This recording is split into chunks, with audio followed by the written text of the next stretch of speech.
Who is the best heavyweight fighter in the world? Before Ngannou chose to leave the UFC, we would have had a chance to answer this question, but now I think we're gonna have to be living in the world of the hypothetical for the rest of our lives. But now, today, who is the baddest man on the planet? I think, to put it simply, if this was another time where humans would ride into a village on horseback and burn it to the ground, as Conor McGregor would say, if this were those days, as Conor would say, look, reality, the world that we're living in today, the old king, Jon Jones, has suffered a horrible injury and Francis Ngannou is the best heavyweight in the world.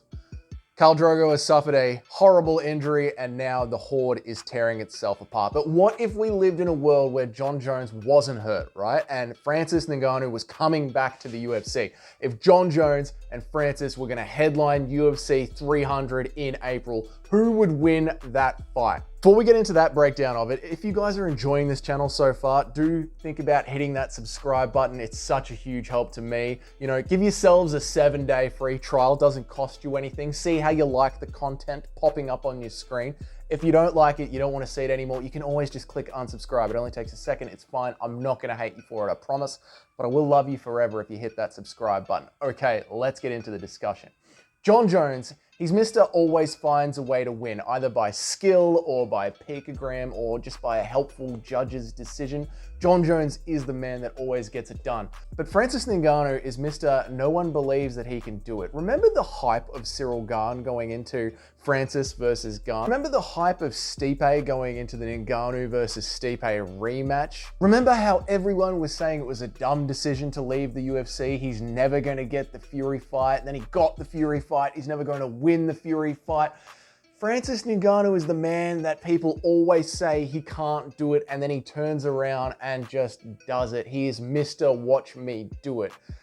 I think the best way to break this fight down, Jon Jones, Francis Ngannou, is to look at their last 3 fights. Now, if you're watching this channel, you don't need a reminder about what happened between Jon Jones versus Ciryl Gane. Jon Jones choked him out in the first couple of minutes. Essentially, he used Ciryl Gane's lack of grappling skill against him. But before that fight was the Dominic Reyes fight. That was a skill for skill battle, and the judges gave it to Jon Jones in a very controversial decision.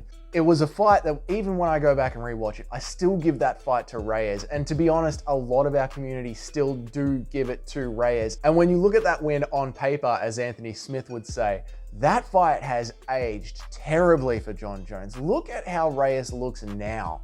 Honestly, I'm sorry to say this, he looks terrible. So how good is Jon Jones's skill really? Now I'm talking modern day Jon Jones, not 21-year-old Jon Jones. I'm talking about 36-year-old Jon Jones. Like, how are his skills really in 2023 when he pushed Dominic Reyes to such a close decision?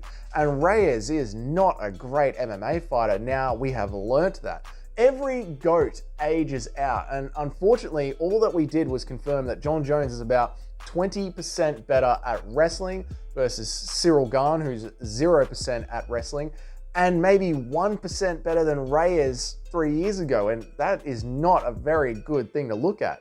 Then before that one, there was the Santos fight, and Santos literally fought Jones for about 20 minutes to another controversial decision on one leg.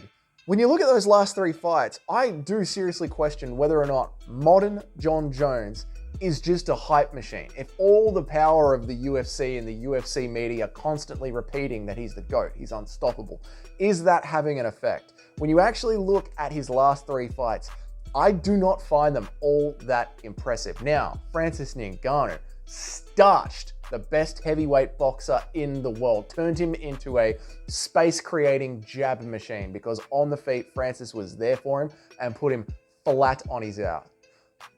Flat on his ass. He also out-wrestled Gane, right? After standing with him. Don't forget that. A lot of people just remember the wrestling that happened towards the end of the fight, but Francis stood with Gane for the first 2 rounds and went toe-to-toe with him and then out-wrestled Gane. And he out-wrestled Gane when he was the one with one leg.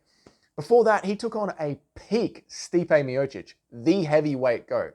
After just shrugging off Stipe's takedowns, Francis caught and dominated a peak boxer, stood with the best skilled striker in heavyweight, Ciryl Gane, and then out-MMA'd the best MMA fighter, Stipe Miocic, at Heavyweight. Again, let's put this up against Jon Jones. He outgrappled someone with no grappling. Well done. Barely won against a guy who turned out to be a bit of a can, and barely won against a guy who had one leg over 20 minutes. Then you look at the size difference. Francis has to cut weight to make heavyweight. He comes in absolutely ripped.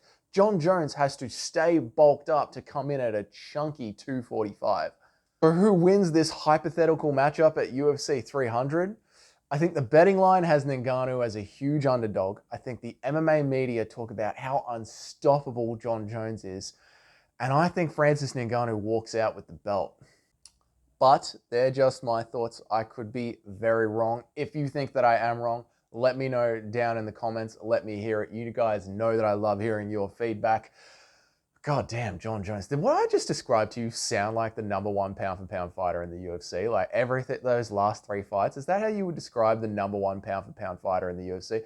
I mean, whether or not you think Jon Jones beats Francis Ngannou, you have to admit that the UFC hype machine is just coming in hard for him sometimes.